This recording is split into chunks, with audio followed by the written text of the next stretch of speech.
Hello students, how are you all? I hope you must be fine. So this is your SST teacher Hena and I'm back with a new video. So this will be again your chapter number 3. We will be continuing the same topic, same chapter, the northern mountains and the northern plains. So today we'll be discussing about the three basins present in the northern plains. In the previous chapter we were discussing about the northern mountains and the three ranges of northern mountains of Himalayas. So the three ranges, what it was? Firstly it was Himadri, then Himachal, then Shivalik. These were the three ranges present in the Himalayas. So as you all know that Himadri, it is also known as Greater Himalayas. Then second it was Himachal, which is also known as Middle Himalayas, and the last but not the least Shivalik. What it is known as? Yes, it is also known as Lower Himalayas. Okay, so these were the three ranges we were discussing in the previous video. So today we will be discussing about the northern plains. So before discussing about the northern plains, let me tell you there were few points about the importance of northern plains. Okay, there were few points I may just tell you. Okay, so continuing with the importance of Himalayas. So firstly it was that it acts as a natural boundary. It acts as a natural boundary for our country. How? Because it prevents from cold biting winds. The strong cold biting wind doesn't comes to our country and doesn't increases the temperature of our country. Okay, so the first point, it is act as a natural boundary. The second point, it is prevent from cold biting winds. And then the third point comes, which is provide valuable things like products, you can say, like medicines. Then you can say the furniture, for the use of furnitures. Then honey, raisins. These all things are given in your book also. Over here it has been given that there are the few things which are valuable for this, which are valuable for ours. Okay, and in that what does it comes? Like timber, medicines, resin, honey, and many more things. Okay, because you know there are three ranges. In every range have its own speciality. One range is having that it is fully covered with snow. The second range is having that it is partially covered with snow, and half, you can say, with forest. Then the third, which is Shivalik, there you can grow the crops also. It is good for food, for cultivation of crops. So these were the different things which are the importance of Himalayas. Okay, it acts as a natural boundary, then prevents from cold biting winds, then it gives us valuable products in many cases. Then lastly, animals are also found here for grazing, or can do multiple number of work also, and those animals are leopard, tiger, rhinoceros, wild yak. So these are the animals which are found in Himalayas region. Now we will be moving to our next topic, that is northern plains. Okay, so here northern plains, I would just like to introduce you some of the topics. Just a minute, and I can just introduce with the help of visuals also, so that it will be more understandable for you all. For that, just give me a second. Okay, so today, now we will be discussing about northern plains. As I have told you that I'll be showing you some visuals also, so that it will be easily for you to understand. So first of all, we should know what is northern plains. Okay, northern plains. Previously we were talking about northern mountains, in which it was including Himalayas. So in northern plains, this is basically located to the south of Himalayas. Okay, it is located to the south of Himalayas, and this northern plains was located to the northern side of the Himalayas, isn't it? So northern plains, it is located to the south side of the Himalayas. This is the first main point. The second, the extension of this northern plains, where to which all states it has been extended. So it is extended from Punjab to the west and to Assam in east. Okay, from Punjab it starts to the west direction and goes to Assam in east direction. The flow of northern plains, the places of northern plains. Now what is the range? What is the range? What is the distance of this northern plains between different areas? So it is extended to 2400 kilometer and 150 to 300 kilometer wide. It is wide. Breadth of this northern plain, it is 150 to 300 kilometer, and it is extended, its range is 2400 kilometer. It is extended 2400 kilometer, and the breadth of this northern plain, it is 150 to 300 kilometer. Okay, so the next point for this northern plain, it comes, it is present in different places also, such as Punjab, Haryana, UP, West Bengal, Bihar. Then these are the places where this northern plains are present. Okay, it is a kind of a very flat level land. In the flat areas it is basically present, not on the hilly areas, very peak or type of areas. So it is present in a flat level land where vegetation or crop cultivation is also easily provided, and all the different rivers also flow from there. So in this, as I have said, different rivers flow from here. So here, flow of river, it is throughout the year, of different rivers. We will be studying about the different rivers present here in northern plains. So basically in this northern plains, the flow of river is throughout the year, and that particular term is known as perennial. Perennial means flow of river throughout the year in northern plains, isn't it? Flow of river throughout the year in northern plains is known as perennial. So now the next topic which comes in northern plains, an important topic, it is a kind of small word, basin. Now what does this basin means? We will be studying more about this basin only. There are different types of basins. So basin, what does it mean?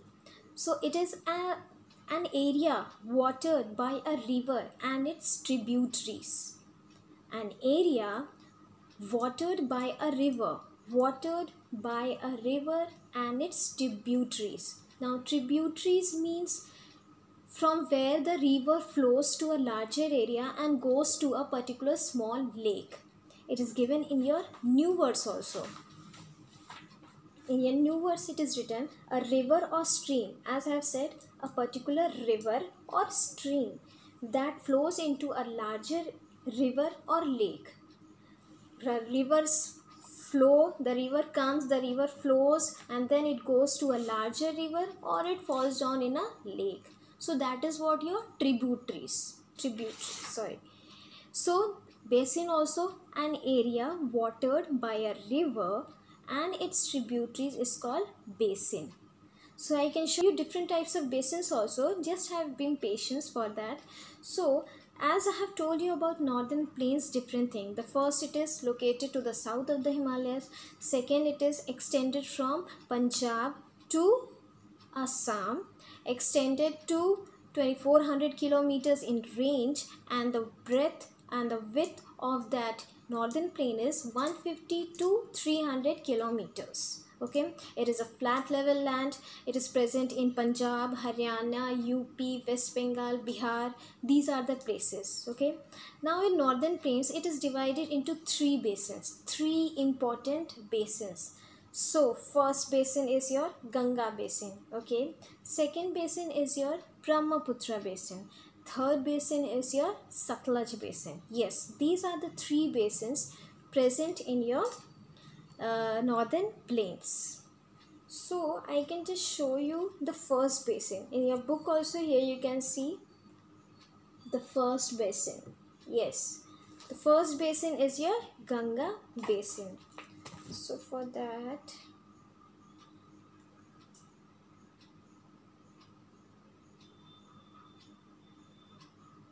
okay, first let me tell you about what is Ganga basin. First of all, the most important point is Ganga river. It is a kind of river also. Okay, so it is a sacred river. Now you will ask me, what is the sacred meaning of sacred? Sacred means it's a kind of a religious river, as you have said, as you have seen also or heard also in your home, that you must be having that Ganga Jal. Okay, Ganga Jal is very pure, it is very religious. You means you see in a very respectful manner that Ganga Jal or Ganga river, you can say. So sacred here particularly means religious. It is a very religious kind of river. Everyone go there and worship it. Okay, so here in the first line only, foremost important line, that it is a sacred rivers to the Hindus. Okay, they all go worship there and do different kinds. You can, you know what is Ganga river, Ganga. Okay, so now next the topic, in which all state it comprises, Ganga basin, in which all places it flows. So firstly it is your Uttarakhand, Uttar Pradesh, Bihar, West Bengal, and then yes, these are the places where Ganga river is flowing. Okay, now in this only I can show you one Ganga's.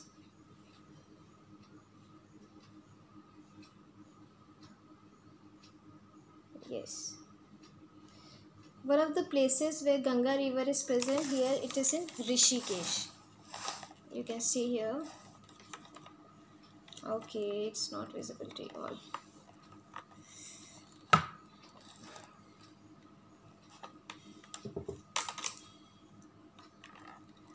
Okay, it's not visible, I think. It doesn't matter. What you can do is just you can go to your Google, then you can search out the Ganga basin. Okay, it is very beautifully made. Just a minute. Okay, now over here you can see a picture. It is a picture of Rishikesh, place name called as Rishikesh. So there, over there you can see the river is flowing. Now this river is basically Ganga river. Okay, this is Ganga river. Okay, from here only you can see it is flowing, the river is flowing here. So you can see it's so beautiful also does it look from the upper view. Over here you can see the river from that side also. Here on the all sides the river is flowing. So as I have said, river Ganga, it is a sacred to the Hindus. Okay, so which all the states it is touching. So Uttarakhand, Uttar Pradesh, Bihar, West Bengal. So these are the places. Now I just want to show you one more thing about one more term. It is coming in this river Ganga, that is Sangam. Now what is Sangam? Sangam particularly means the two rivers that are going to join at a one particular point. Okay, the meeting point of the two rivers, which is known to be Sangam, and the two rivers are Ganga and second one is your, yes, second one is your Yamuna. Yes, the Yamuna is the most important tributary of Ganga. Okay, which joins it at Allahabad. This Sangam happens in Allahabad. Allahabad is a name of a place where this Sangam happens. Sangam, meeting of two rivers. Meeting of two rivers. I can show you that Sangam also and the two rivers also. The two rivers colors are very different to each other. They never mix up. They never mix up in both the rivers. They are aparted from each other. So just a minute, I can show you the visuals or pictures. Yes, so here I can show you the visual. Yes, the picture of that Sangam. Sangam, meeting of two rivers, that is Ganga and Yamuna. So here you can see the two colors of the river. Over here one color is present and over here second color is present. Okay, so here there are two colors of this river. So one side is your Ganga and the other side is your Yamuna, and this is present in Allahabad. This happens in Allahabad. Remember this. This is the Sangam of two rivers, Ganga and Yamuna. So here I can show you different the two rivers also.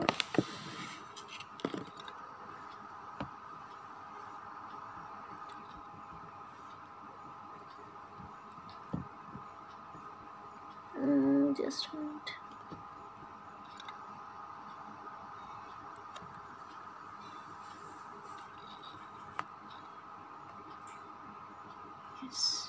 Yes. Okay, so here you can see this side Ganga is over here. Ganga you can see over here. This is the color of Ganga river, and this side is your color of Yamuna river. This is Yamuna and this is Ganga. Okay, so you can see these two rivers are meeting, but they are not mixing each other. The colors you can see, they are different in colors. They are not mixing, they are just meeting. They are meeting at one point, but they are not mixing with each other. So this is your Sangam. This is happening in Allahabad. I hope it is clear to you. Okay. Okay, now in this Ganga basin only, there is one more important point about it, that is Kumbh Mela. Now you must have heard in your books also, or you must have gone also in Kumbh Mela. It is a very festive kind of season that always happens every after 12 years. Where it happens? Where it happens?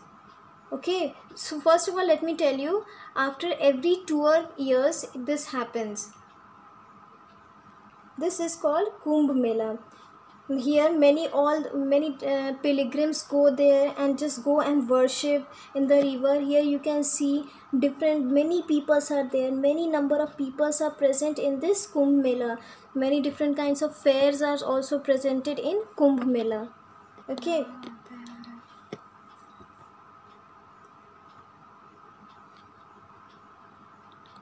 Okay, and next picture also I can show you of Kumbh Mela. One more.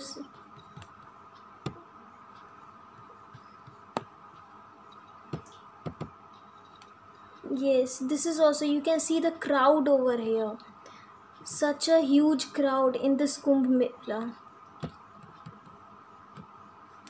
You can see here, so many people have gathered here.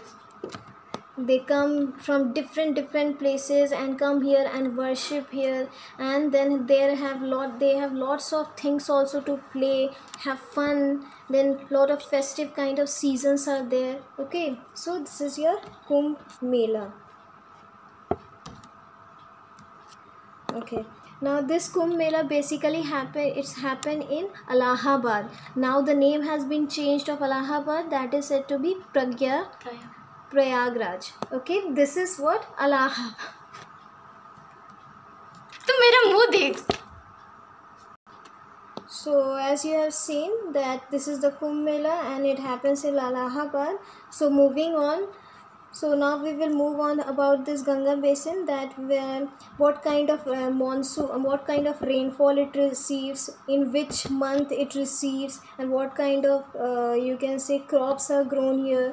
So here in Ganga basin, the rainfall is received during the monsoon. Okay, during the monsoon, and in which month? From June to September. It happens when? From June to September. The rainfall happens June to September. Then here you can say the soil. The soil is also very fertile. Fertile here means that cultivation of crops is very you can say systematically done, or the crops are also grown in a very nice way. Okay, fertile, very nice kind of soil it is. For different kinds of vegetation can be grown. So major crops, what are the major crops grown in this Ganga basin is your rice, wheat, sugar, and then yes, these are the crops which are grown over this Ganga basin: rice, wheat, jute, and sugarcane. So water is available in plenty amount. Here different kinds of wells are made up, canals are also formed up over here. So this is basically your Ganga basin. Now one more thing I want to show you. In Ganga basin only there are one most important delta. It is Ganga Brahmaputra delta. Just a minute. Ganga Brahmaputra delta. Yes, I can show you. Yes, you can see here. This is here, you can see in the visuals also. Here you can see Ganga, and then what it comes, your Brahmaputras. I hope it's clear to you. Where is Ganga? Yes, this is your Brahmaputra and this is your Ganga. These are your deltas which are present in Ganga basin. These are the two Ganga Brahmaputra Delta. Okay. So in the book also, in your book, same chapter, page number 22, it is given a picture from the upper view. It has been taken. Upper view also it has been taken. So Ganga Brahmaputra Delta. It is a very important delta which is formed by rivers Ganga and Brahmaputra. This delta is formed by two rivers, that is Ganga and Brahmaputra. It is the world's largest delta. Okay, it is the world's largest delta. Now you must be supposing what is delta. Now delta, it is a land shaped like a triangle. It is triangular shape. Okay, delta is a triangular shape. So here you can see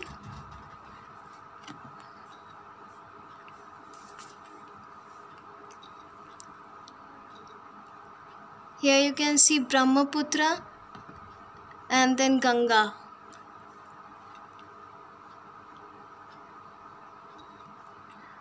Okay, now we will move on to our next basin, that is Brahmaputra basin. Now this Brahmaputra basin, it starts in Tibet. Okay, the first point of this Brahmaputra basin it starts from Tibet and then it flows eastwards and enters to which of the states? Arunachal Pradesh. It starts from Tibet and then goes to Arunachal Pradesh. Then in eastward direction it goes to Arunachal Pradesh and in westward it goes to Assam. It starts from Tibet. This Brahmaputra basin starts from Tibet. Firstly in eastward direction it goes to Arunachal Pradesh and in westward direction it goes through Assam. Okay, before entering to Bangladesh. Here Bangladesh also you can see. Here Bangladesh, yes, over here you can see this is Brahmaputra. Okay, here Bangladesh, okay, it is not shown in this map. In the book map you can see it, or you can just Google it and you can go over it. Okay, now this Brahmaputra basin receives heavy rainfall. During monsoon time, this Brahmaputra basin receives a heavy rainfall. Okay, here the rainfall also, when a rainfall happens, then heavy floods also come over this side of area. Here the soil is a very fertile kind of soil. Many different crops are grown here like jute, rice, and these are the crops which are grown widely in this Brahmaputra basin. Okay, now we will go to our Satluj basin. Satluj basin, just a minute, let me show. So the third basin is your Satluj basin. This flow through states from you can see Punjab and Haryana. So this is the map. This is the map of this Satluj basin. Okay, this is the map of this Satluj basin. You can see over here. Okay, yes, here you can see Punjab and this Haryana. This is a very important part of this Satluj basin. This region does not receive much rainfall as compared to Brahmaputra basin. Okay, so this region doesn't receive much rainfall, hence the farmers, they depends on canals, rivers, dams. They firstly only just store the water in different canals, rivers, dams. They store the water. As you know, here the rainfall is not in much case. So here in this Satluj basin, the most important feature, this basin is having Bhakra Nangal Dam. It is a very famous dam which is built on Satluj basin. The importance of this dam it is that it provides electricity as well as water, and water for irrigation of crops. Okay, another important point of this Satluj basin, you can say that it is also having an Indira Gandhi canal which is situated in Rajasthan areas. Now in Satluj basin, what are the important places present in this Satluj basin? The few cities which are Chandigarh, Jalandhar, Patiala, Ludhiana. So these here over here in the map you can see different types of all the cities are present over here. Jalandhar is present, Chandigarh, Patiala, Ludhiana, Ambala, Amritsar. So these are the states which are present in this map. As you know, it comprises Punjab and Haryana. So these are the places which it comprises.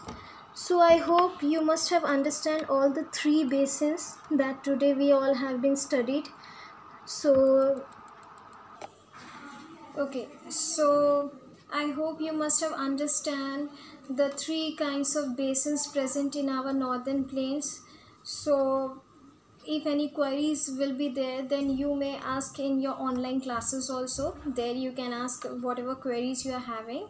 So I hope this chapter is completed, and yes, I have posted all the new words, textual exercises and question answers over into your campus care. So please go through your campus care, go through the videos of your this chapters, and then you will be able to know all the important things about it. Yes, exactly. So yes, today we have completed this chapter number 3. Now next video it will be my of chapter number 4. So I'll be joining you with my chapter number 4 video. So till then, for today, yes, good day, stay safe, stay at home. Okay, so at last I want to show you the physiographic division of India, the of northern plain. This is the graphic of northern plains. I know it would be not visible to you all. So yes, in your online class I promise you all that I would be showing this graphic. Okay, so till then, okay, good day.